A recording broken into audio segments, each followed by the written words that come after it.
Sejam muito bem-vindos ao podcast da Aero. Hoje nós estamos aqui com 2 convidados muito especiais, né, Vivian? Sim, sim. Nós estamos aqui com o Rafael Trindade. Ele trabalha na Secretaria de Urbanismo da cidade de Saquarema. E estamos aqui também com o Felipe Borel, né? E ele também trabalha na Secretaria de Urbanismo da cidade de Saquarema.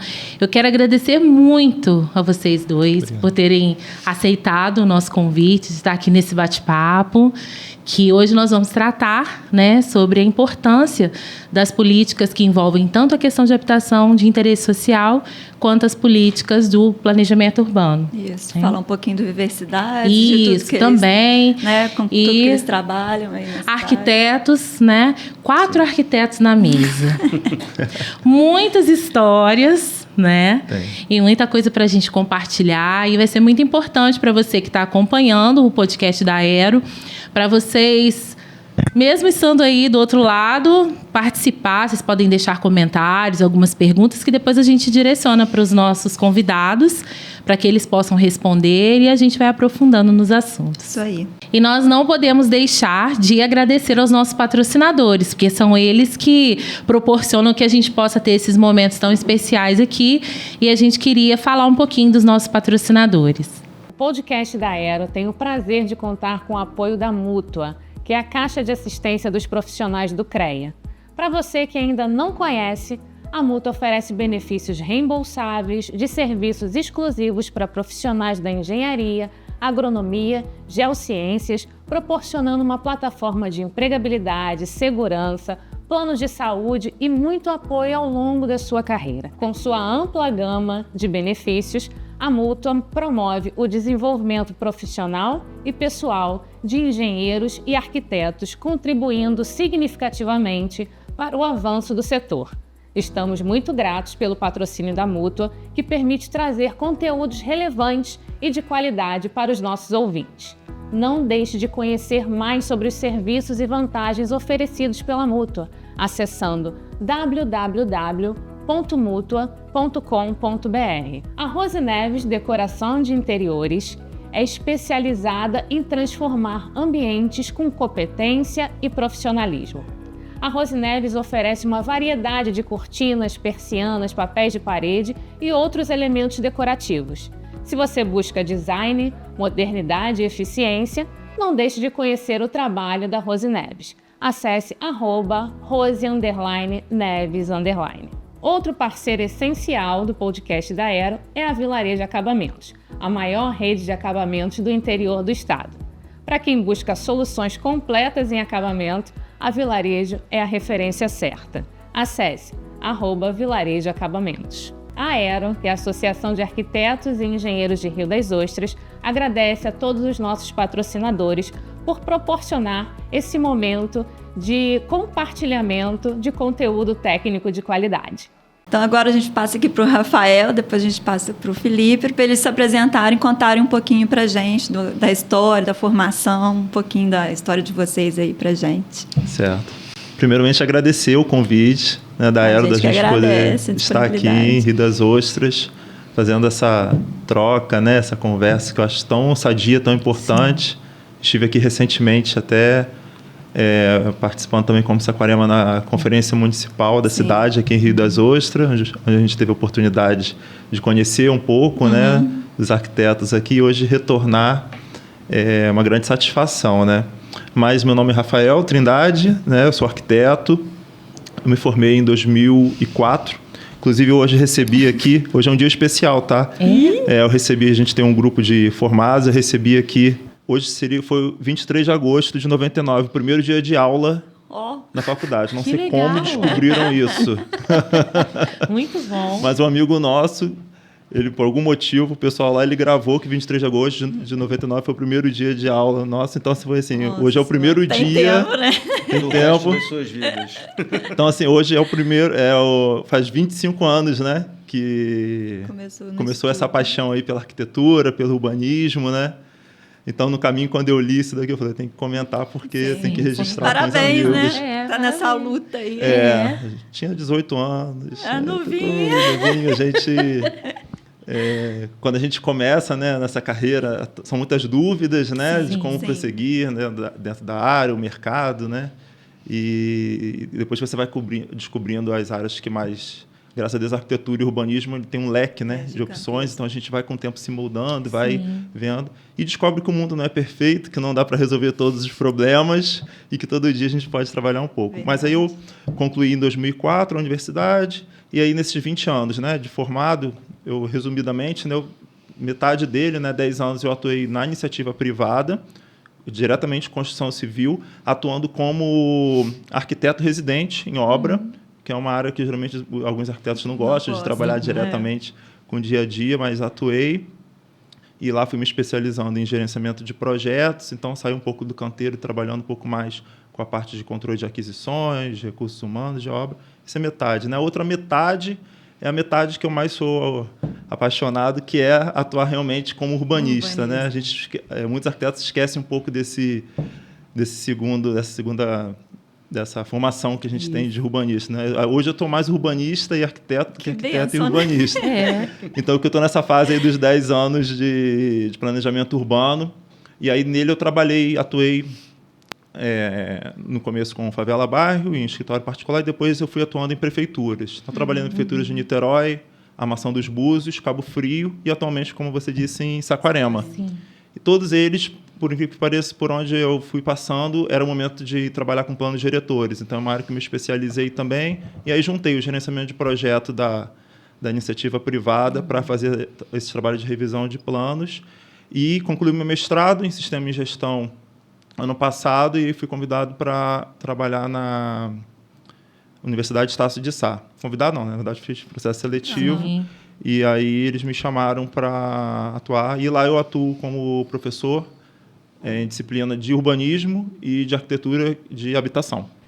Então, assim, eu venho atuando nessa área, tanto na parte da academia como na gestão pública. Muito bom. Na nossa época não tinha, né? Habitação social em faculdade, na nossa aqui, né? Depois a gente aí sou de Cabo Frio, né? Não falei, sou de Cabo Frio, casado, 43 anos. E tocando a vida aí nessa dinâmica diária aí, né, da cidade. Isso aí, muito bom. E você, Felipe? Bom, sou arquiteto e urbanista também, formado em 2003 pela UFRJ. Curioso que a gente entra na faculdade pensando que você vai ser um novo Niemeyer da vida, né? Pensando alto. E lá dentro, como o Rafael tinha comentado, a gente descobre a gama de possibilidades em que você pode trabalhar. E eu, quase que de cara, desde o primeiro estágio, praticamente, eu tomei contato com o trabalho de preservação de patrimônio histórico. Estagiei na Igreja da Ordem Terceira da Penitência, no Rio, do lado do Convento de Santo Antônio, ali no Largo da Carioca.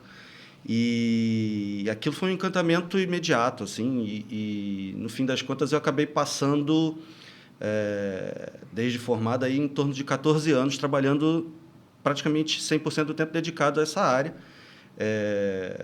Quando chegou em 2018, eu fui convidado... Eu tinha intenção de fazer isso tudo no Rio de Janeiro, então eu tinha intenção de fazer uma saída da cidade. Passei por algumas questões de querer sair do Rio mesmo. Tive uma situação de assalto com meu filho pequeno e tal, e aí surgiu a oportunidade, o convite de assumir a chefia do escritório técnico do IPHAN, na região dos Lagos, que fica em São Pedro, da aldeia. E aproveitei essa chamada assim, e acabei me mudando para Cabo Frio, muito próximo, né? E assumindo o escritório. Fiquei lá praticamente 3 anos, o que me deu uma bagagem muito interessante também em termos de conhecer outras áreas dentro da preservação. Né? O trabalho enquanto eu estava trabalhando com digamos, restauração de edifícios e tudo mais, você está dentro de uma área da preservação que o pessoal da antiga costuma chamar de pedra e cal. E dentro do IFAM foi possível conhecer também a questão do patrimônio imaterial, das questões do patrimônio arqueológico. Então, esse contato foi muito interessante e muito enriquecedor. E aí, findado esse período, né, a gente, infelizmente, está tudo sempre ligado a uma questão do andamento da política das coisas. Então, meu período no IPHAN terminou. E aí eu fui, quase que de imediato, convidado a fazer parte da equipe da Secretaria de Urbanismo de Saquarema, lá pelo Felipe. E desde o começo ali já tive condição de me envolver primeiro com os estudos. O plano diretor tinha acabado de ser promulgado, né? Havia sido feita a publicação a votação definitiva do plano diretor, e logo na sequência a gente começou com o Código de Obras da cidade. Então começou-se a se desenvolver esse trabalho. E quando foi já meados do ano passado, com esse trabalho mais ou menos encaminhado, a gente partiu para o desenvolvimento do PLIS, né, que é o Plano Local de Habitação de Interesse Social. E aí, hoje em dia, eu integro a equipe, junto com o Rafael e mais 3 colegas lá dentro da secretaria, essa equipe que tem dado mais ênfase ao desenvolvimento do PLIS. E cá estamos. Eu queria perguntar para vocês, assim, a gente falou aqui de algumas áreas distintas de arquitetura, né? Na parte de patrimônio histórico, né?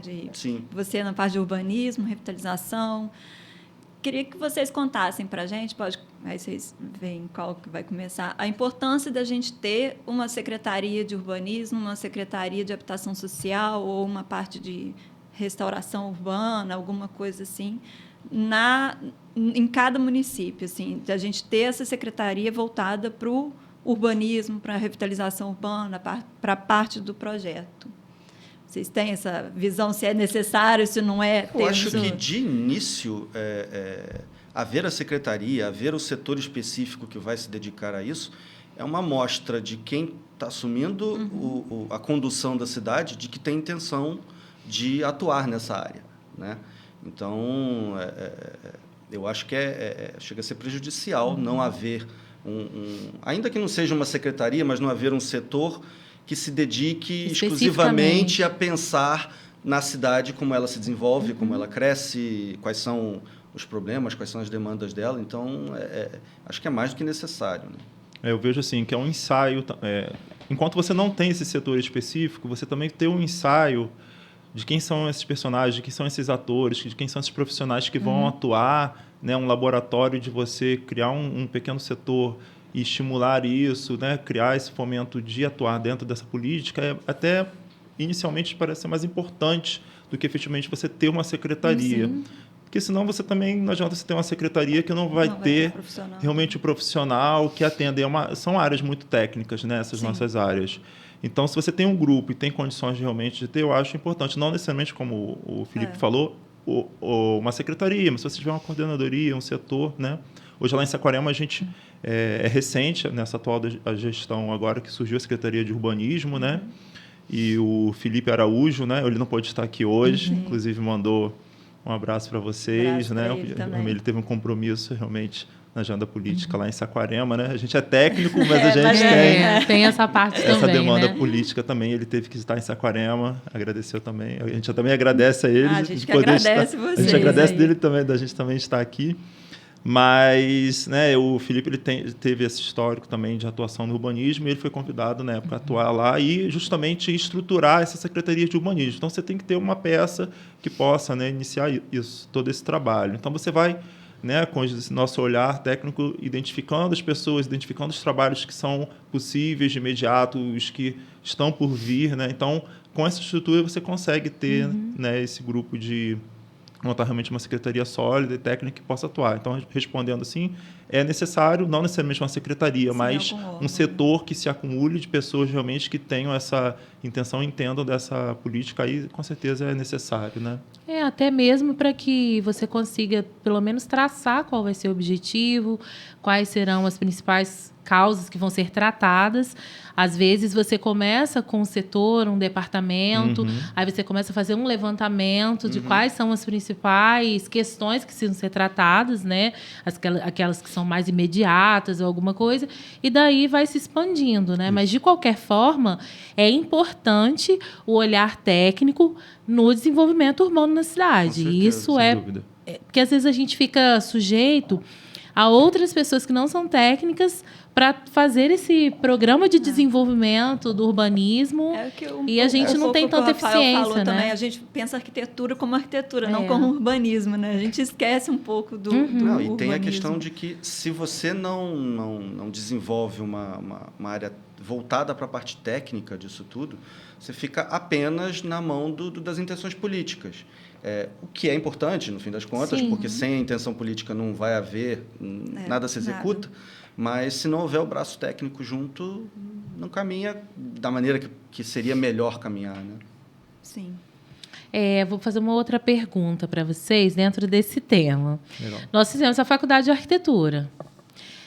A quantidade de disciplinas que a gente tem voltadas diretamente para a arquitetura e as disciplinas que a gente tem especificamente sobre o urbanismo, tem uma disparidade muito grande. Nós temos a formação de arquitetura e urbanismo, né?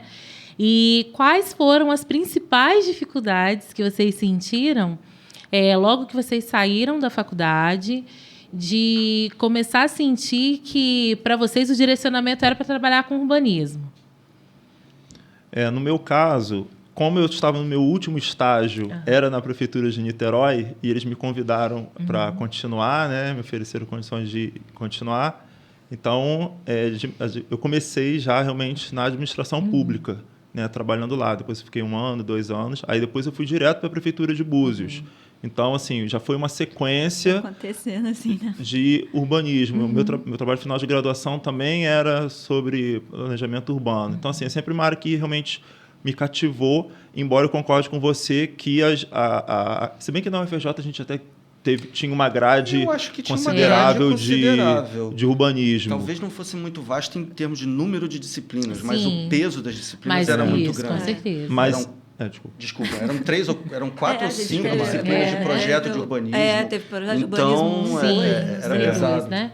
Mas faltava nas universidades falta essa visão do planejamento urbano. A gente vê muito projeto urbano. Isso. E a gente, às vezes, abandona a visão do planejamento urbano. É essa visão que a gente tenta e a gente vem conseguindo avançar por onde a gente passa, e hoje em Saquarema, nisso também, da importância do planejar, do pensar na cidade. Porque o projeto, ele tem que ter uma base para isso, né? Ele vem desse planejamento, né?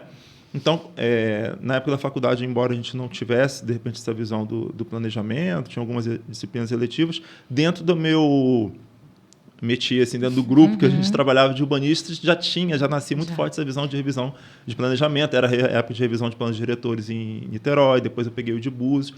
Então, foi uma área realmente que foi me tocando e me conquistando nesse sentido. Então, hoje, na universidade, né, eu falei que eu sou professor na Estácio de Sá.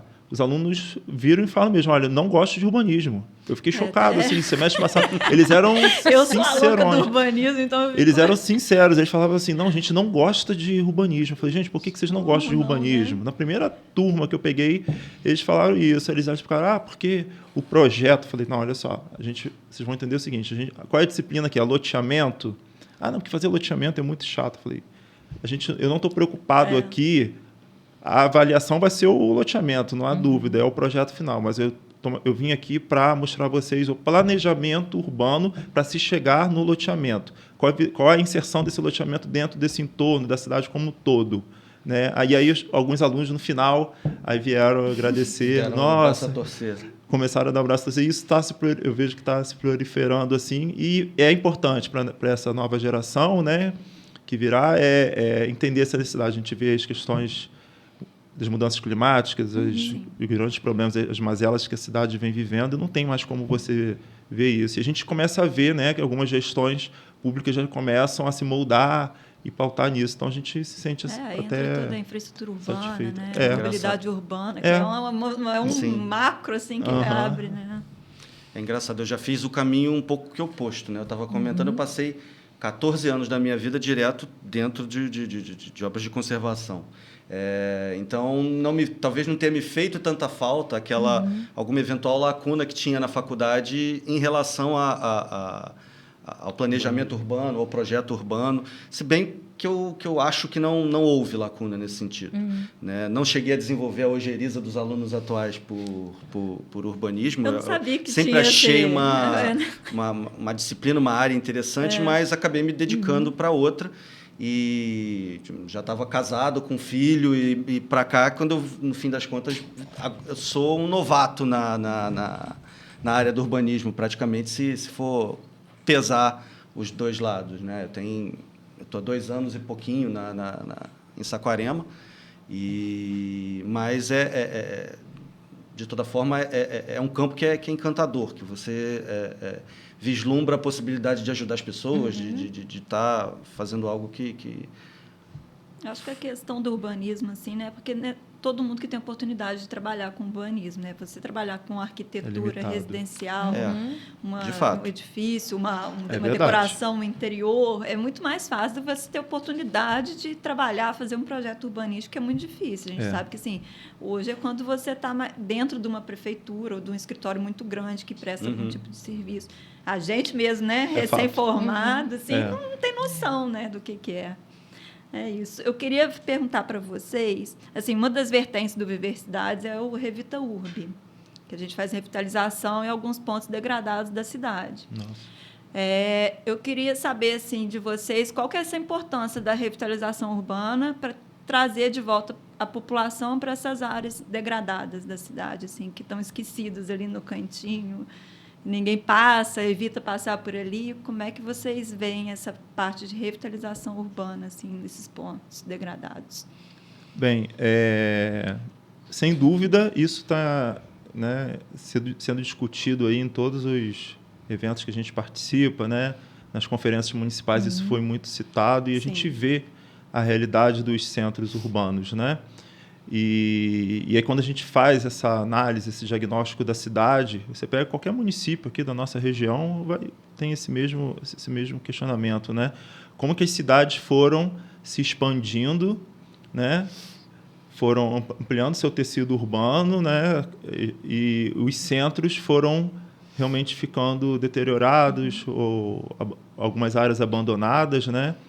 E aí a gente faz várias reflexões em cima disso, né? Porque o protagonismo que o centro urbano, né, o centro da cidade possui, ele foi benéfico durante muitos anos, mas ele ocasionou realmente um protagonismo que deu as costas para o resto da cidade, né? E você deixou de planejar todo esse restante de cidade, o que eu quero para as demais áreas da cidade, e focou na região central. E aí, quando você faz isso, você vai entender que, com o tempo, esse protagonismo faz com que, a pouco, os moradores não conseguem mais ficar nessa região central, até pelos altos custos, né? Mas é a área onde tem infraestrutura. Então, muitos, com o tempo, vão fugindo para essa periferia. E se você não tem uma política de planejamento que organize essa cidade para essa expansão, as pessoas vão para lá de qualquer forma e vão fazer da forma que tiver, mesmo que seja por loteamentos clandestinos, irregulares, construções ilegais, e a cidade vai se expandindo automaticamente em prol de uma região central que tem infraestrutura, que tem capacidade de atender e está abandonada. Então, assim, eu vejo esses programas hoje realmente como fundamentais, né, para a cidade. Também acho que tem cidades que já se expandiu tanto que você tem que realmente ter alguns outros pontos, alguns centros, né, os centros nodais que vão fazer esse controle também, até para a questão hoje da mobilidade urbana, né? A gente vê, né, esse vai e volta, né, esse movimento pendular aí que o trabalhador tem que fazer. Então, se você consegue concentrar hoje as pessoas nesses pequenos centros, você facilita. Então, reviver esses centros, né, como o nome aí do programa diz, com certeza, a base sendo essa, é fundamental, né? Sim. Eu acho que talvez, às vezes, não seja nem tanto uma questão de se relegar o espaço periférico para as populações morarem, mas isso, na verdade, acabava sendo meio que até o foco do planejamento urbano em momentos passados, né? De você ter o espaço de funcionamento econômico da cidade no centro e forçar, de certa forma, que a população habitasse na periferia. Só que à medida que esse crescente da cidade vai acontecendo, você afasta tanto as pessoas que estão morando do centro que você acaba gerando uma dificuldade maior das pessoas chegarem e você começa a perceber que o próprio tecido do centro começa a sofrer com uma deterioração por fato de não estar sendo utilizado na maior parte do tempo, né? Aquela questão do tipo, a melhor conservação é o uso, né? E se você deixa de utilizar uma área da cidade, mesmo que seja numa faixa de horário do dia, aquilo ali vai ser deletério para ela, vai ser ruim. E dentro disso, a gente entende também da seguinte forma. Nós temos várias possibilidades de contar a história da cidade. A arquitetura é uma das formas que a gente tem de contar uma história da cidade. A gente vê muitas pessoas com um saudosismo muito grande, de dizer assim, na minha infância eu tinha uma região tal que eu podia ir. E, às vezes, o desenvolvimento, né, o chamado desenvolvimento econômico da cidade, eles acham que vale a pena investir em outras partes e descartam outras. Né?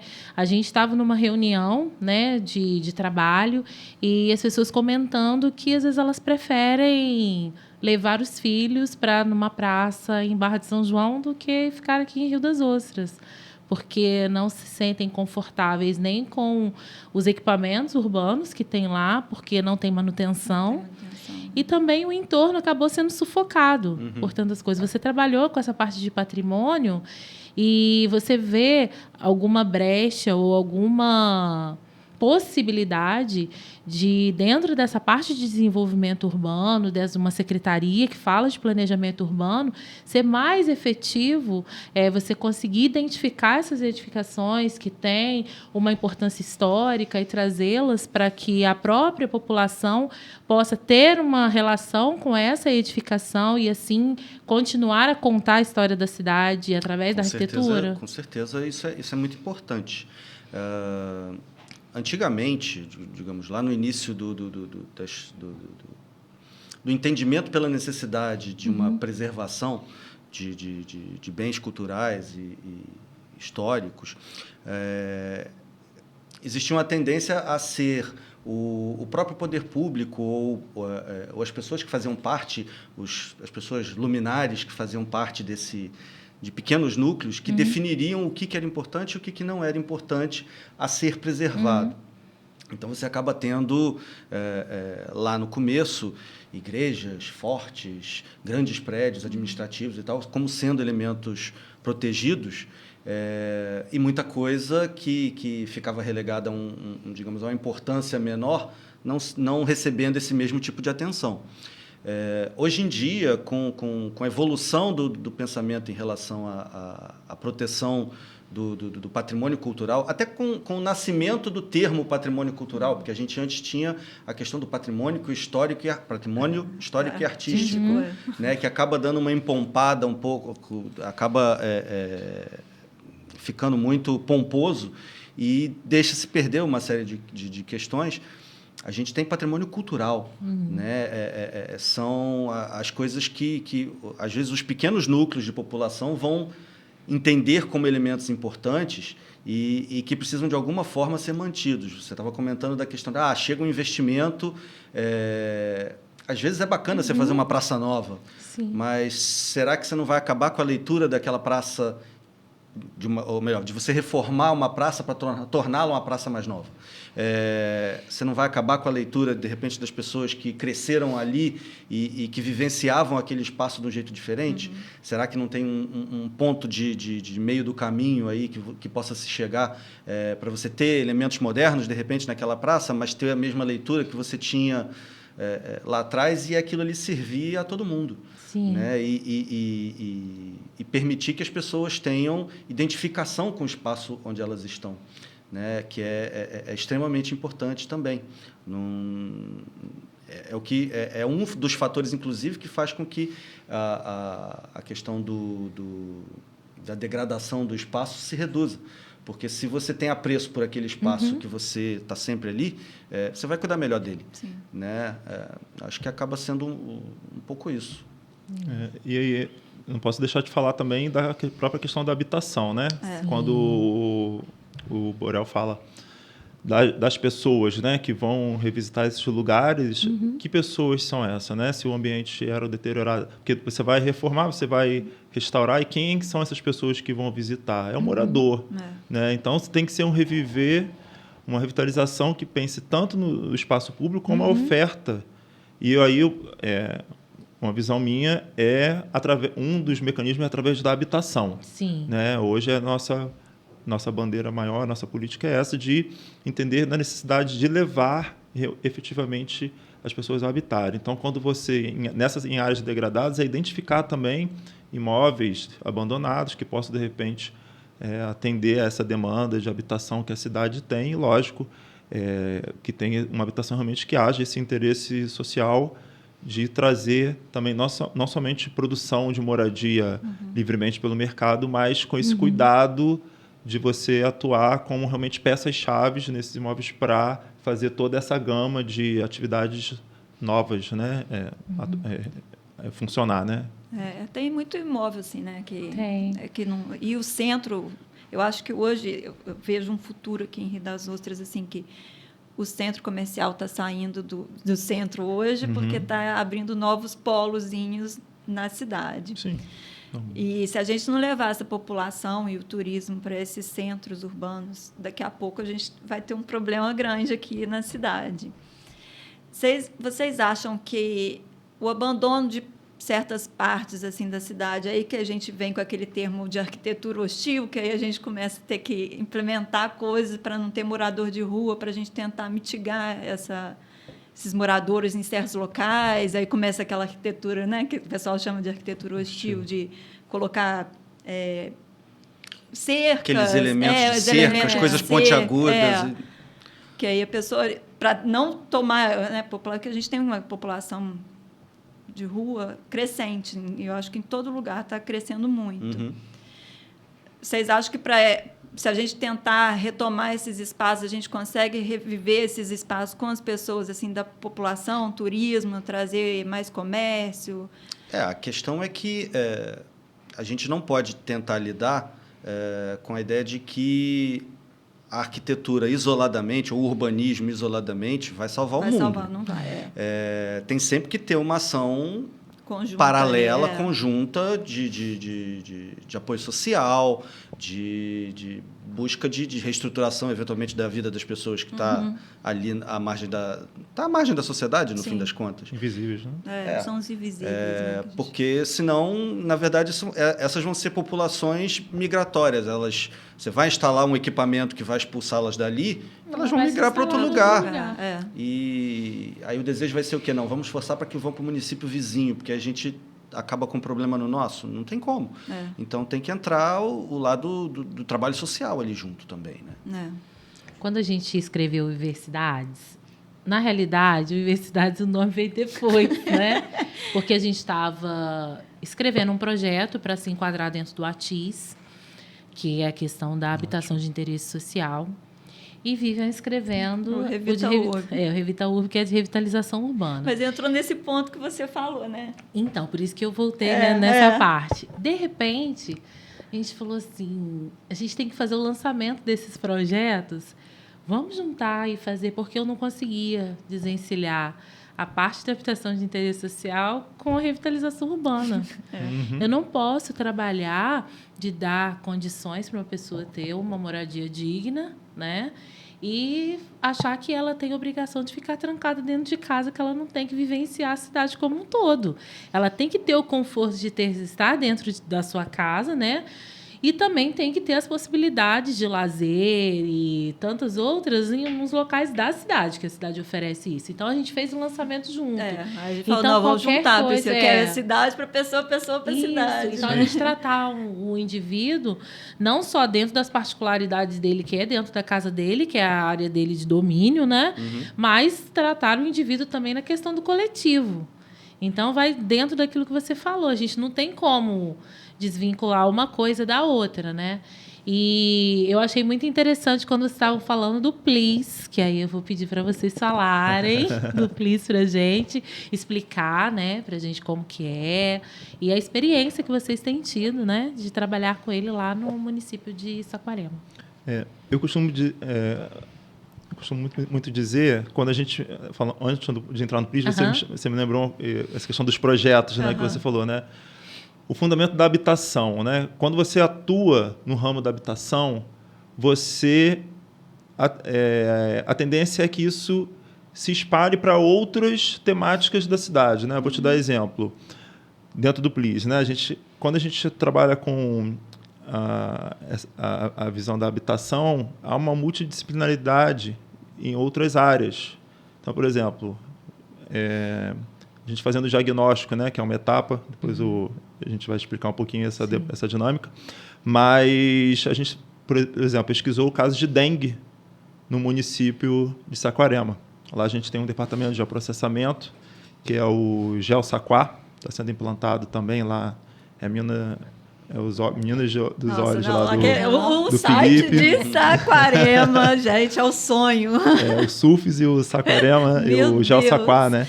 Então, a gente conseguiu trabalhar essa questão da dengue. Por quê? Quando você atua na habitação salubre, você atua diretamente na saúde da população. Sim. E onde é que o mosquito está implantado? Né? Ele rodeia ali em torno de 1,5 metro. Então, os focos maiores estão nessas áreas insalubres. Então, é uma análise que a gente faz desse diagnóstico, que é um caso de saúde coletiva, né? Mas ele está conectado diretamente com a questão da habitação. Então, quando eu trabalho a habitação, eu estou também resolvendo uma questão de saúde. Sim. Quando eu atuo na infraestrutura, eu estou atuando na rede de esgoto, no saneamento. Né? Se eu tenho uma residência que tem boas condições, uma rua pavimentada, o meu filho vai chegar na escola no horário correto, eu vou chegar no meu ambiente de trabalho no horário correto. Então, assim, é uma geração em renda, a educação, a acessibilidade. Então, assim, todas as áreas estão envolvidas. Acaba, assim, meio que uma solução para tudo, porque a habitação ela não é sozinha. Né? Ela vai trazer toda essa demanda. Então, eu vou conseguir chegar no meu horário de trabalho, não vou perder meu emprego. Então, assim, você tem essa troca também. Então, uma cidade sem essa habitação saudável, ela tende a realmente decair nesses problemas, como vocês citaram, da assistência social, né? A questão da população invisível, né? E isso torna-se realmente uma bola de neve, né? Que vai se ampliando. E o PLIS, ele vem, como o Felipe falou, né? Nem tudo é solução, mas ele é uma ferramenta, né? De geração de um plano maior. E se falava-se muito no PLIS como, vamos gerar moradias. Não. O PLIS, ele é muito mais do que isso. Você tem programas de melhoria habitacional, vocês citaram aqui a ATIS, né, que é assistência técnica, acho perfeito, que bom que vocês estão trabalhando nessas áreas. São programas realmente fundamentais e dentro do PLIS você vai criando esse ordenamento de como fazer, né, esse trabalho. Aí, quer falar um pouco do PLIS, vereador? Das etapas? Tentar contar um pouco a história. Fica aí. Bom, como todo plano, na verdade, a gente inicia por um momento de diagnóstico, né? De haver um entendimento de como é que a questão, no caso aqui, da habitação estava acontecendo dentro de Saquarema. Nós, naquele momento, conseguimos contratar junto a uma empresa que, na verdade, já era contratada pela prefeitura para fazer levantamentos em termos levantamentos características da habitação e da população, de maneira geral, para fazer como se fosse um pequeno censo dentro de áreas chaves que nós já tínhamos identificado como áreas com potenciais problemas, com potenciais necessidades de intervenção. E aí esse levantamento acabou nos retornando tamanho da população, renda, elementos como se as habitações têm o número de quartos, se tem banheiro, se não tem banheiro, como é que é o provimento de eletricidade, de água encanada. Então, um levantamento amplo de dados que pudesse nos abastecer para identificar e identificar com isso a demanda de cada área. A gente, quando se fala em habitação social, já se pensa na questão do grande conjunto habitacional que vai reunir todas as pessoas que estão precisando. Não era essa a ideia. A ideia, na verdade, é se chegar à solução do que é necessário para cada grupo, de certa forma, né? Tem residências que vão demandar só pequenas intervenções, tem locais que vão demandar intervenções de infraestrutura para resolver todo o problema, às vezes, de uma rua, de um conjunto de ruas. Então, tudo isso precisava ser primeiro analisado, para, em seguida, se montar, digamos, esse diagnóstico e, em cima dele, se começar a desenhar soluções, né, em termos de linhas programáticas que serviriam a atender essa questão toda. Tudo isso passando pela necessidade também de se calcular quantitativos em relação a todas essas demandas, né? Déficit. Do que seria o déficit habitacional de Saquarema. E aí, nesse sentido, conseguindo quantificar, a gente está caminhando para o final dessa conta toda, né? De identificar o total de habitações que precisam ser criadas, o total de habitações que precisam apenas sofrer algum tipo de intervenção, ou as áreas que precisam passar por algum serviço de implementação de infraestrutura para conseguir atender a população. E também a demanda futura. Né? Sim. Terça-feira a gente foi ao Rio num evento e era o Fórum de Sustentabilidade e Inovação. E aí um professor fez um comentário lá, né? A gente estava só assistindo, e ele falou: a demanda, o déficit habitacional do Brasil, antes do Minha Casa Minha Vida, eram 7 milhões. Foram construídas 4 milhões. Quando foram fazer o déficit, depois desses 4 milhões, viram que ainda era 7 milhões. Então, tipo assim...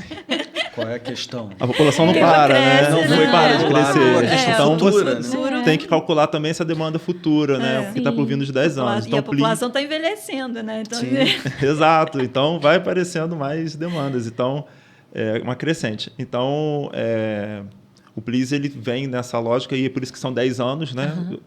Depois desse déficit que o Felipe explicou, a gente prepara esses programas dentro desse cronograma de 10 anos, criando indicadores para acompanhar também essa crescente, essa resolução desses problemas.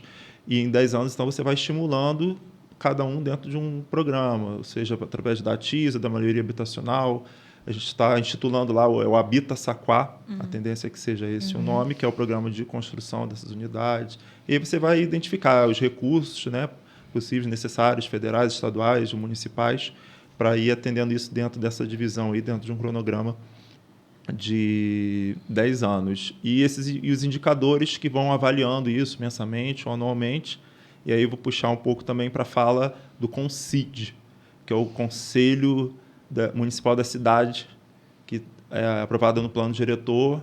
Ele vem atuando já desde o plano de 2021, então aí já vem 3 anos, né? É o conselho que atua no acompanhamento das políticas públicas de planejamento urbano. Então, a gente tem esse conselho, que é paritário, né, entre o poder público e a sociedade civil organizada, e o PLIS ele tem sido acompanhado também pelo conselho, e a tendência é que depois esses indicadores sejam acompanhados também por esse conselho, ou se vai criar um conselho específico de habitação, isso é um detalhe mais administrativo, vai ter que ser previsto no PLIS a solução, mas hoje o que temos é o CONCID, e o CONCID ele vem acompanhando essa revisão. Então, a gente faz realmente busque fazer esse trabalho de acompanhamento e entendimento junto com a população, que é quem vai ser a mais beneficiada, né? Porque a gente sabe, quando a gente fala no PLIS, 10 anos, né? As gestões municipais são 4, né? A gente tem que pensar nisso, que a habitação não é uma política de gestão só, ela é uma política pública realmente que tem que ser preservada, né? Dentro desses períodos. E todos os outros, habitação, saúde, educação, né? Acho que a saúde e a educação hoje ainda tem mais maturidade, né? Até em função dos grandes recursos, verbas que tem, é necessário, né, toda essa estrutura. E a gente quer trazer isso para o desenvolvimento urbano. Não é à toa que as cidades estão se movimentando com as conferências municipais. Então, na nossa conferência lá, isso foi muito falado, né? A continuidade, a não interrupção de políticas públicas, né? Que estejam dando certo, obviamente. Então, você tem que, se você tem uma demanda futura, você vai ter que ir pensando naquilo ali sem interromper. Senão, não valeu a pena nada o que foi projetado. Vocês já têm uma previsão de quando vai começar a execução da habitação social? Das ações efetivas? A gente tem uma previsão de, nos primeiros 2... o PLIS ele é dividido em 3 ações. Espero que eu não esqueça. São ações de consolidação, de execução e de manutenção. Então, a gente prevê que dentro dos 2 primeiros anos a gente vai atuar na parte de consolidação de toda essa parte administrativa, legislações próprias para as EIs, né, zonas de especial interesse social, né, todo esse embasamento legal. O setor nosso, que é o GeoSaquá, a gente, até o fim desse mês agora, a gente está assumindo a nova sede da Secretaria de Urbanismo, então agora ela vai ter uma salinha específica lá do GeoSaquá. Então, a gente trabalha com sistemas de informações, né? Eu citei aqui o caso da dengue, né? A gente vem criando camadas de monitoramento de outras demandas também que a cidade tem.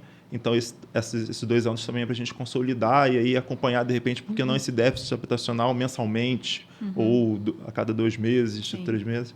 Mas é um período de estruturação e aí, no meio dessa estruturação para frente, aí começa já a parte realmente já com as legislações prontas, né, dos programas da ATIS, a gente conseguir fazer os convênios, de repente, com as universidades, com as associações de arquitetos e engenheiros, para trazer os profissionais para atuarem na área da ATIS. A melhoria habitacional já é um programa existente no município de Saquarema, ele vai ser integrado, há uma tendência dele ser integrado ao PLIS, né?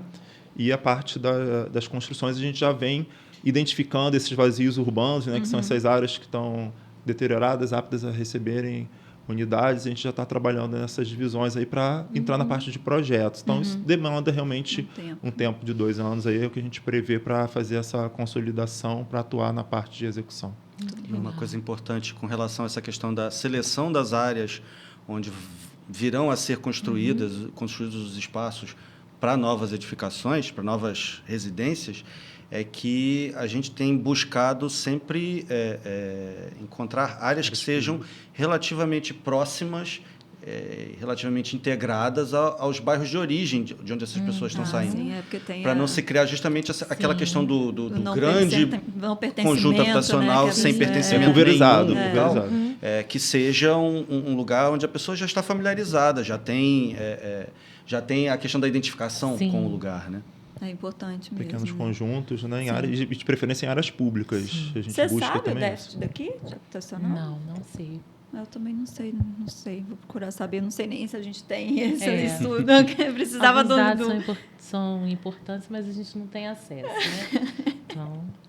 Pois é. Eu queria entrar um pouquinho no Código de Obra. Qual foi a dificuldade de vocês de modificar o Código de Obra? Foi uma luta muito grande lá, o pessoal aceitou tranquilo, a população, assim, mais os arquitetos e engenheiros, né, da cidade.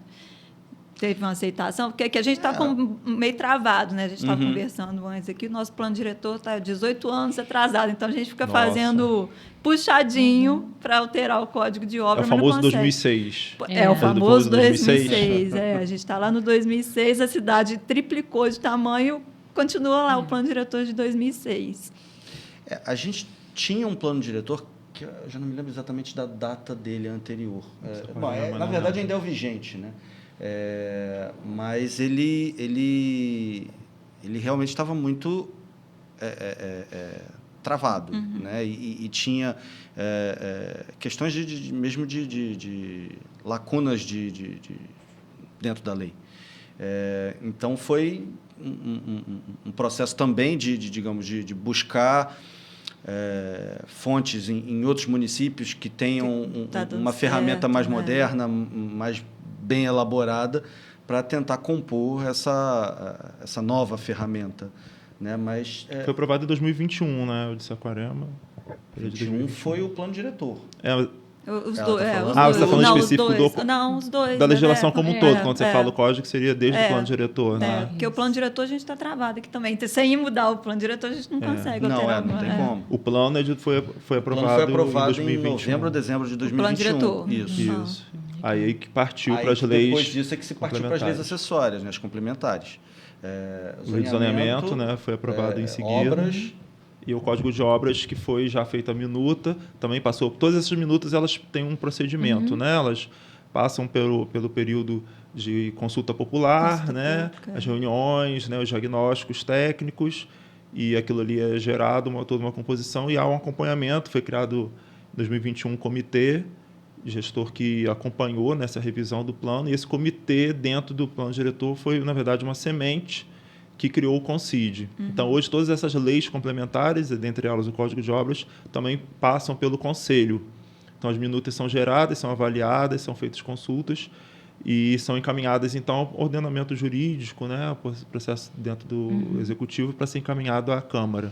Então, hoje, já aprovado, já com parecer favorável do CONCID, já em fase de encaminhamento à Câmara, nós temos o Código de Obras, a lei do parcelamento do solo, a revisão da lei de parcelamento do solo e o Plano Municipal de Regularização Fundiária. São 3 leis que são previstas no plano diretor e já foram as minutas concluídas. Então, por isso que a gente está trabalhando agora com PLIS, com os planos setoriais. Né? Que aí começa a crescer, desenvolver. Vai desenvolvendo mais trabalho. O plano diretor você vai trazendo... É isso, né? O plano diretor aprovou o plano e vão abandonar. Não, tem muita tarefa ali, muita atividade para fazer. Passo, né? Então, está nessa situação hoje, né? O código, em breve, vai ser aprovado. Se Deus quiser, a gente chega lá, né, Bia? A gente está aqui falando, né? Mas eu fiquei com uma coisa na cabeça. Você falou 23 de agosto de 2003, que foi o primeiro dia de aula? 99. 99, né? Você hoje é professor, né? Você, então, já teve dos dois lados. Você já esteve como aluno e agora você está como professor. Você vê alguma alteração na visão até das pessoas dos alunos que têm entrado na faculdade agora de arquitetura, com essa visão mais ampla do entendimento de não só ser nichado numa parte, mas entender que qualquer interferência e qualquer intervenção que a gente faz arquitetonicamente falando, seja construir a casa de alguém ou alguma coisa de interiores, que os alunos já têm uma percepção maior de que a gente pode ter uma atuação muito mais ampla do que somente pontual, ou você acha que está a mesma coisa?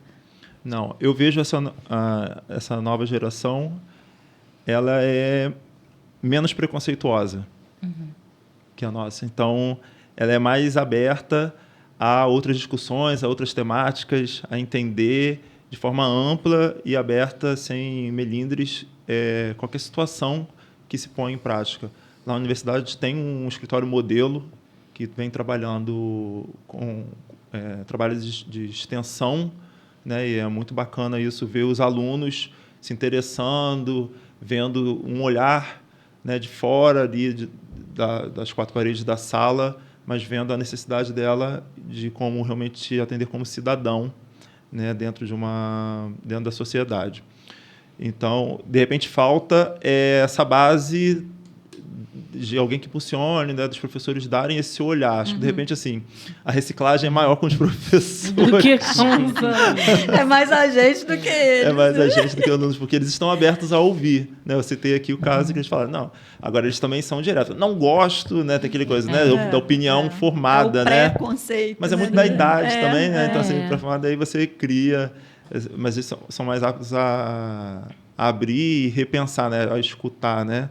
E a tecnologia, né? Não tem como não se falar essa questão, principalmente na nossa área, né? Eu trabalhei com o AutoCAD R14. Eu não sei também. Minha primeira experiência foi com R12.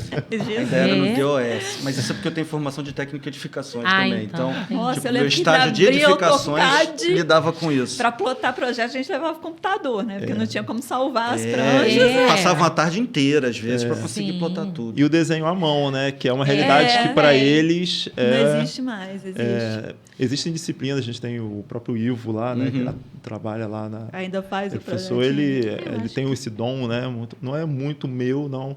Então, eu admiro muitas pessoas que têm esse dom, né? E o Ivo trabalha muito isso. Então, os alunos vão se motivando nessa área, mas...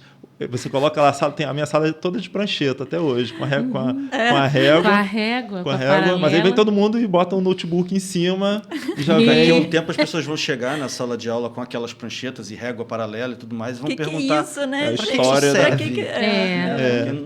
eu acho que não tem como, né? O desenho técnico eu acho que não, mas um bom desenho feito à mão tem seu valor. Até explicar para o cliente, né? Na hora de estar explicando algum projeto, você ali conseguir abiscar, fazer, se mostrar, conseguir fazer, entender o projeto, você dá uma desenhar um croquis, alguma coisa assim, mais para isso, porque projetar mesmo...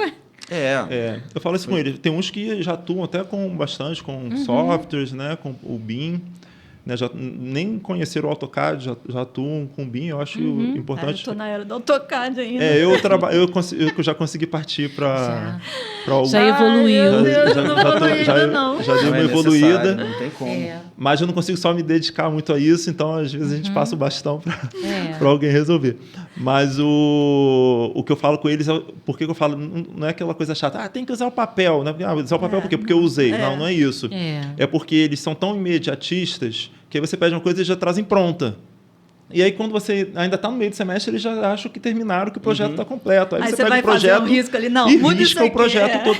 Não, mas vai mudar muito. Eu falei, olha só, se tivesse no papel, era só você jogar no lixo e começar de novo. No BIM, você vai ter que mexer nas configurações todas lá dessas camadas. Mexer no fim das contas, né? Imagina se você passa um fim de semana inteiro, de repente, traçando lá, fazendo desenho técnico de tudo para mostrar na aula. Sim, e aí o professor diz, não é isso. Aí você vai ter que passar outros 2, 3 dias fazendo aquilo lá. Tinha um arquiteto aqui em Rio das Ostras, eu acho que ele já faleceu, porque lá em 2011, que eu trabalhei na prefeitura, ele ainda apresentava o projeto para aprovação desenhado todo à mão. Nossa. Dava pena de pôr a exigência, o projeto dele. Bota numa folha à parte. Era aquele assim... tudo detalhado. E as fachadas, os desenhos, tudo, até telha ele fazia, assim, já era uma coisa, eu falei, obra de arte, isso aqui a gente não tem mais mas isso, a fase do croquis você ainda consegue se desvencilhar e começar de novo, né? Eles querem começar pelo final, é isso que eu falo com ele. Entendeu? Eles querem começar... A Pri tá falando, mas ela já deu aula também, pelo né? Final. Já deu aula também para arquitetura. Mas eu estou falando, porque eu estou passando na Aero agora, a gente está com um escritório modelo, tentando fazer a implementação do escritório modelo, né? Bacana. A gente tem o Aero Júnior, que a gente fala da importância dos estudantes já se filiarem a uma associação de arquitetos e engenheiros para eles terem uma vivência, ter um network, conhecer outras pessoas também. E a gente tem o escritório modelo. Então, por isso que eu estou te perguntando, porque assim, eu me surpreendi. Porque algumas pessoas que estão formando agora, né, engenharia, arquitetura, eles ficaram sabendo da questão dos projetos que tem na Aero e eles estão assim muito dispostos a estarem caminhando com a gente para trabalhar no escritório modelo, para buscar uma experiência, né, profissional na área, uma experiência mais prática, mas eles vêm com uma bagagem muito grande para poder contribuir também com os projetos que a gente está fazendo. Claro que algumas situações, né, quando a gente estava conversando antes, eles, assim, coisas que para a gente também são inusitadas, mas eu vejo nessa geração agora uma visão também, né? A gente não pode generalizar, mas a gente vê alguns muito interessados também no todo, não só com o brilho ou o brilhantismo que vai ter um projeto, mas a funcionalidade dele, o objetivo dele está sendo implantado. Então, a gente, nessa questão do escritório modelo, tem sido muito importante para a gente, né? Apesar de a gente não conseguir trabalhar todas as áreas, né? Porque, gente, a arquitetura é muito ampla. né? Tem várias coisas que você pode trabalhar com arquitetura. A gente nem entrou aqui em paisagismo, né? Ainda, né? Isso.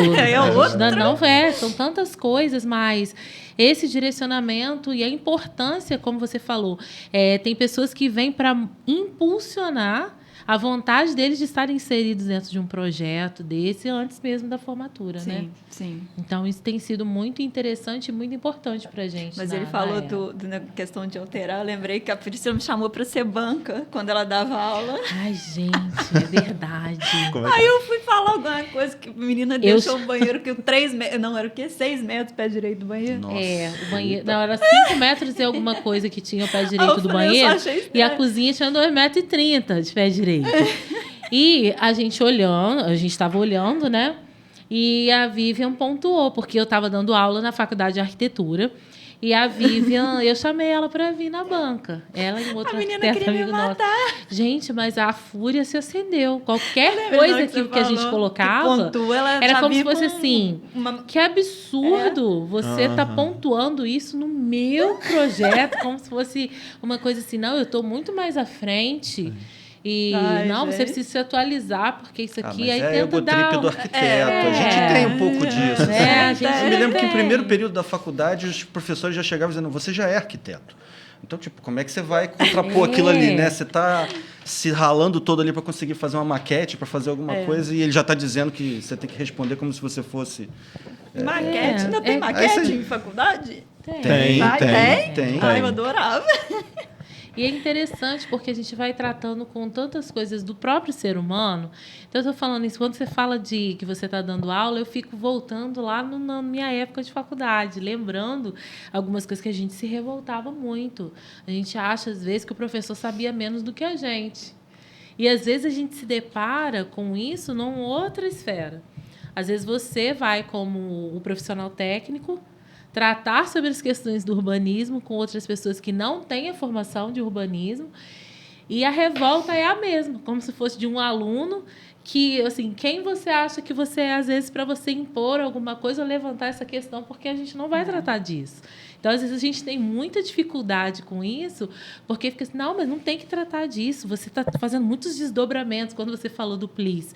Que aí você vai tratar da questão da habitação, mas vai ver o local onde vocês vão colocar, porque ela precisa ter uma relação lá, já no local onde ela já mora. Mas aí a gente vai tratar com questão de saúde, quando você falou também que se eu tenho uma rua pavimentada, eu consigo ter um fluxo melhor para chegar no meu trabalho, eu não vou chegar atrasado. Assim, você não fica, quando o trânsito funciona, você não fica errado no engarrafamento, para você também não ficar estressado, e isso tem os desdobramentos de outras coisas. Então, são tantas coisas quando a gente começa a tratar, e a gente tem visto isso. A gente precisou do escritório modelo para a gente conseguir ter um suporte para a gente desenvolver os projetos do Viversidades. Então, são tantas coisas que vão aparecendo de demanda, que a gente precisa estar trazendo o máximo de pessoas para perto para fazer, né? Até mesmo a Viversidade, a habitação social, a gente não sabia a gente sabia que tinha uma deficiência de habitação. Mas na hora que a gente foi aprofundar, que a gente viu que o problema era muito maior do que a realidade. Não é nem um problema assim de falta de habitação. Era o problema mesmo que a gente não sabia que existia, né? Teve caso de 9 casas terem um banheiro para 9 casas. Fora e um acesso pequeno. Então, assim, a gente foi vendo uma realidade que, assim, nossa, isso é aqui, do lado, né? A gente vive numa bolha, a gente não percebe. E ao compartilhar com as pessoas as fotos, as pessoas falavam assim, isso é aonde? Foi Rio das Ostras. Não, não é não. Eu falei, sim. A gente foi lá mesmo. E a gente viu, né? E a gente também...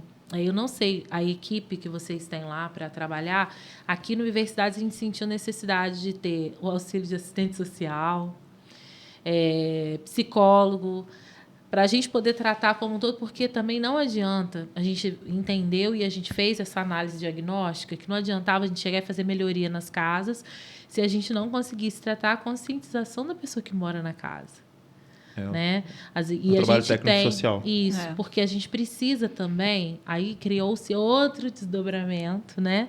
Porque a gente fez o seguinte, alguém da casa precisa estar envolvido diretamente nesse processo. Porque quando fez a faculdade lá em Juiz de Fora, a gente fez uma intervenção em umas casas, só questão de fachada, no bairro Borboleta. A gente começou a fazer de uma casa, quando a gente chegou no final da rua, a primeira casa estava destruída. E a gente ainda tinha um outro lado da rua para fazer.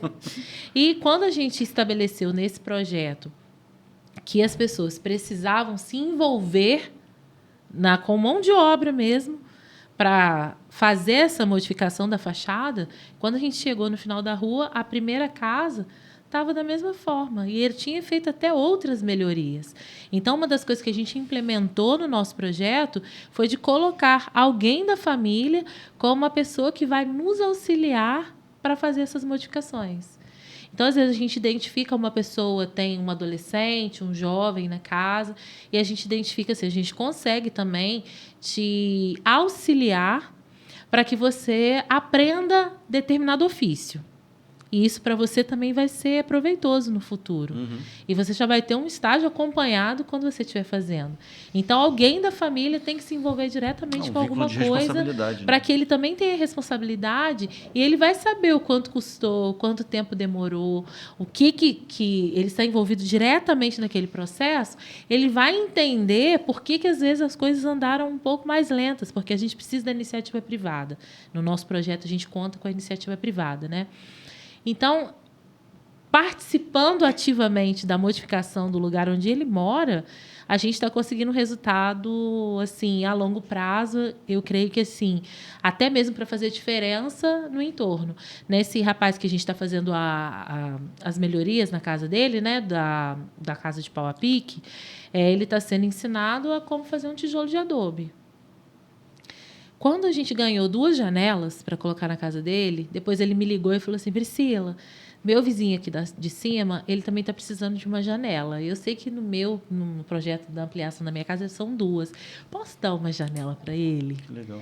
Aí ele falou, sabe por quê? Porque ele tem 2 crianças pequenas e na casa dele não tem janela, só tem o vão. Então, ele abriu mão de uma janela para ele e levou. E eu consegui outra janela igual a outra para colocar na casa dele da mesma forma. Trazer a população, trazer o morador daquela casa para ele ter entendimento dos processos. Porque se ele hoje está aprendendo a usar um tijolo de adobe e como ele vai fazer esse serviço, ele sabe aonde recorrer, um profissional técnico, e se ele precisar fazer uma ampliação, ele não vai pegar um compensado e fazer, colocar qualquer tipo de coisa. Ele vai se utilizar daquilo que ele já aprendeu. Ele vai se utilizar daquilo que ele aprendeu. Então, é uma das frentes que a gente tem batido muito nessa questão do nosso projeto. A gente precisa envolver a pessoa nessa transformação. Até mesmo porque as assistentes sociais nos recomendaram fazer isso também para a questão do gerenciamento de expectativa. Quando você fica isolado e não participa do processo de modificação, isso gera uma ansiedade de quanto tempo vai demorar. Mas quando você está dentro do processo de transformação, você consegue entender, realmente, não tem como andar mais rápido como eu achava que tinha. Né? Que legal. Você dizendo isso me ajuda bastante, assim, porque eu tenho um grande anseio assim, com a questão do programa, principalmente o programa de melhoria habitacional. E aí você citou o caso agora da pessoa que, né, quis doar a janela para outra, né? E esse trabalho multidisciplinar, né, com a assistência social é fundamental nesse quesito e é a minha maior preocupação. Tem boa parte da população, às vezes é o vizinho da pessoa que está sendo beneficiada, né, com o programa de melhoria habitacional. Esse vizinho, às vezes, ele é uma população, é um invisível. Ele, às vezes, não tem uma identidade, ele, às vezes, não tem o CPF. Então, ele não procura... que chegou para o primeiro, não chega para o outro. Sim. Então, ele não vai ao CRAS. Entendeu? Então, eu tenho muito essa preocupação de quem são os maiores beneficiários do programa. Sim. Porque às vezes, você está fazendo, sei lá, um muro de contenção ou uma rampa mas o outro está sem um banheiro. E ele não vai lá procurar. Então, eu acho que, para efeito de um programa de política pública, o de vocês, né, é um trabalho... É menorzinho, é menor e é um trabalho que... Né, mas eu penso que, dentro de uma política geral, né, que é responsabilidade da gestão pública, tem que ter esse olhar de identificar. E aí o multidisciplinar é muito importante nesse sentido, né? De você ter essa relação com o assistente social atuando, né? Mas tem uma questão bacana no caso deles, é a questão da questão comunitária. Exato. Porque engajamento. às vezes, você substitui a questão do trabalho da assistente social justamente com uma questão dessa, de que tipo, um vizinho identificou que o outro está com uma demanda eventualmente até mais séria do que a dele e aponta, vamos fazer desse jeito? Tem alguém ali precisando. É porque a gente teve uns parâmetros assim, né, para seleção, de até ser o próprio terreno, não morar de aluguel social, não foi? Teve algumas questões, porque assim, a gente não vai fazer... A gente não ia fazer melhoria numa casa que a pessoa, depois o dono da casa ia querer a casa de volta e tirar a pessoa dali. Ou vai aumentar o preço do aluguel, ela está com o aluguel social, sai da faixa, tem que janela, sua casa agora está toda bonita, então a gente vai tirar daí e vai alugar mais caro para outro. Teve toda essa preocupação. São muitos cuidados, é isso mesmo, por aí. E assim, a gente vai se deparando com algumas coisas que, assim, a gente sabe que essa primeira etapa do projeto, até falando diante das propostas que vocês têm lá na prefeitura, sempre quando você inicia alguma coisa, é um embrião. É um piloto. É um piloto. Você começa depois, no decorrer do desenvolvimento, você vai fazendo os ajustes, né? Vai fazendo os ajustes e é o que a gente fala na questão também. Por exemplo, a gente tem um código de obras que já tem muito tempo, mas as coisas foram se desenvolvendo, as coisas foram mudando, e a gente precisa ter esse entendimento que a gente precisa fazer ajuste. Às vezes a gente tem um apego tão grande com uma coisa, não, tem que ser assim, porque quando eu fiz era assim. Então, quando você fez, você ter alguma alteração e um ajuste em alguma coisa, não quer dizer que isso não sirva, ou que foi feito de forma irresponsável, não é isso. A questão a gente precisa caminhar e a gente precisa ir se adequando às modificações que a gente vem vivenciando também, né? Essa participação da sociedade junto no programa é algo fantástico. É uma coisa que realmente contamina a gente, sempre que a gente gosta muito realmente de atuar dessa forma, né? Vocês chamaram a população para tentar fazer essa... Porque o de vocês é um macro, né? É difícil de chamar. Lá foi feito através da pesquisa que ele falou, né? Essa pesquisa de ir no local, de identificar as necessidades, né?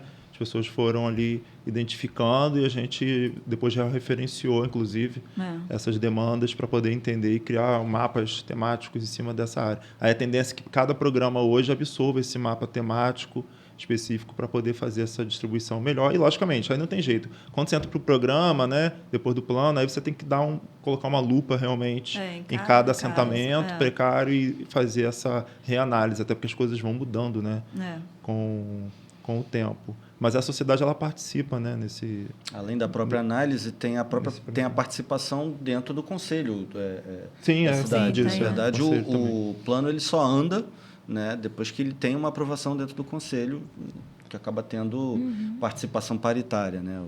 Sim. Priscila, estamos aqui, a gente começou a fazer... a gente está aqui, vamos lá. Estou em casa.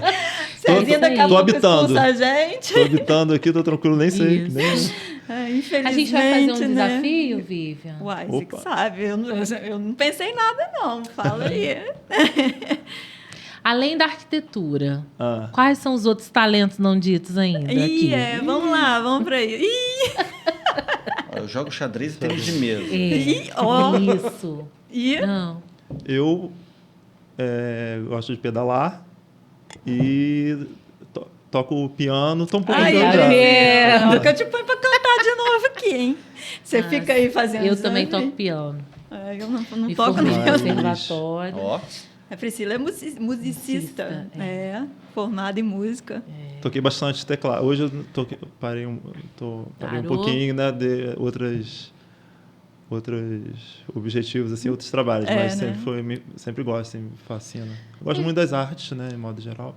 Porque a gente sempre pergunta, porque assim, arquiteto sempre faz, tem a parte da arquitetura e sempre tem uma outra coisa que é fascinado para fazer, né? Então a gente sempre pergunta quais são os talentos ocultos. Talentos ocultos, né? É ótimo. Porque às vezes a gente atua na arquitetura, mas tem os nossos hobbies, as coisas que a gente gosta, e são os mais variados possíveis. Mas sempre tem alguém que é da área da música, você já viu? Eu não sou. Sempre tem, não tem esse dom.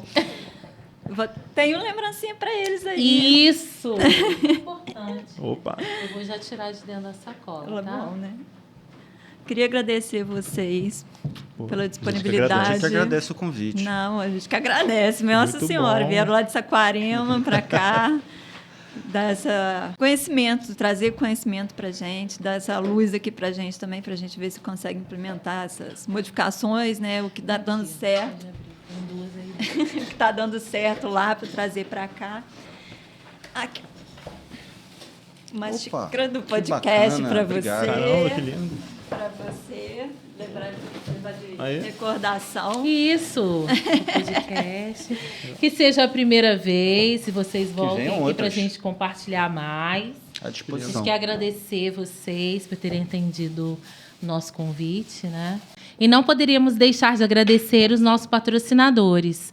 Nós queremos agradecer muito à Mútua, que é a Caixa de Assistência dos Profissionais do Sistema CREA.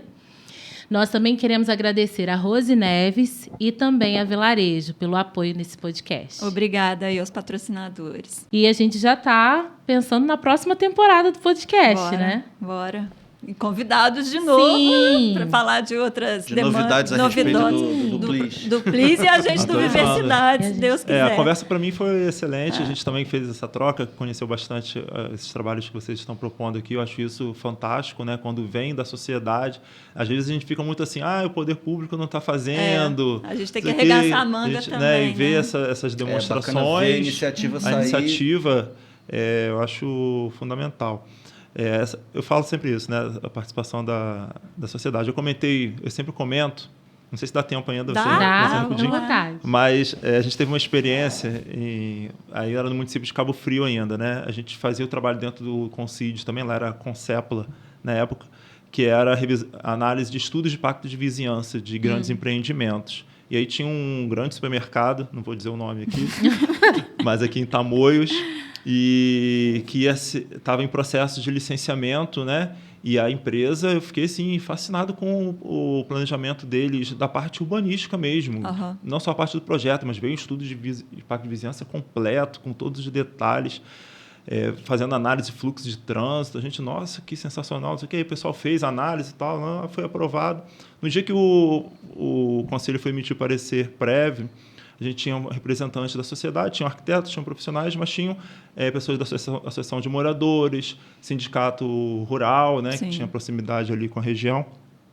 E aí tinha uma senhora que ela sempre participava dos conselhos, participou do plano diretor de Cabo Frio também. Ela saía da área rural para ir para o centro para participar. Ela não faltava às reuniões. Que legal. Ela sempre teve essa participação ativa, essa voz, realmente representando ali o sindicato rural. E aí, a gente em volta da mesa, eles apresentando e tal, ela veio no cantinho, a dona Elise, é o nome dela, ela já faleceu. Ela veio assim, me cutucou, meu filho, o que foi, dona Elise? Ela, a feira. Aí eu, não, dona Elise, pode ficar tranquilo, o supermercado não vai acabar com a feira, não. Quem vai na feira vai continuar indo na feira. Eu entendi que a preocupação dela era da feira ser extinta por causa do supermercado. Eu falei, não, ela, não é isso, não. Eu falei, o que foi? É que eles disseram que vão começar a botar já o tapume, né? Eu falei, vão, ela. A feira é na frente, o supermercado é na frente da feira. A gente vai ficar sem a feira de domingo. Quando ela falou isso, e falou assim... Desmoronou, né? Caiu a minha ficha do que era efetivamente a participação da sociedade. Aquilo ali, para mim, foi a maior universidade que eu tive na minha vida. Que naquele dia eu entendi qual era o papel da sociedade dentro do processo de um licenciamento de uma grande obra. Sim. Ela não tinha escolaridade, ela não ia fazer um cálculo estrutural, ela não ia fazer um cálculo de ruído, não era isso. Sim. Mas ela estava ali para efetivamente participar. A área, e ela que vivencia, que está ali todo domingo. Quer dizer, o grupo da França que fez o projeto, que fez tudo de vizinhança, ninguém veio domingo para ver que tinha uma feira na porta do empreendimento. E eu pensei naquela hora, eu falei, o transtorno que vai acontecer amanhã quando começar a colocar. Então, a gente teve que mobilizar realmente, aí tinha um representante da Secretaria de Agricultura lá no Conselho também. Então, houve uma mobilização para que simplesmente a feira andou de um quarteirão para o outro. Só isso.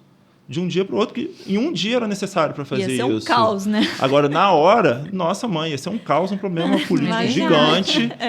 E na cidade também. E ela, com a participação dela, aquele dia para mim foi marcante. A gente precisa da participação efetiva da sociedade. Isso que a gente tem que entender como sociedade, né, e como população, que todos realmente têm que ser ouvidos e participar. Sim. Até já deixo isso aqui como minha última mensagem. Assim, obrigada. Bom, agradeço também o convite, poder estar presente aqui com vocês. Acho que Rafael já colocou tudo aí.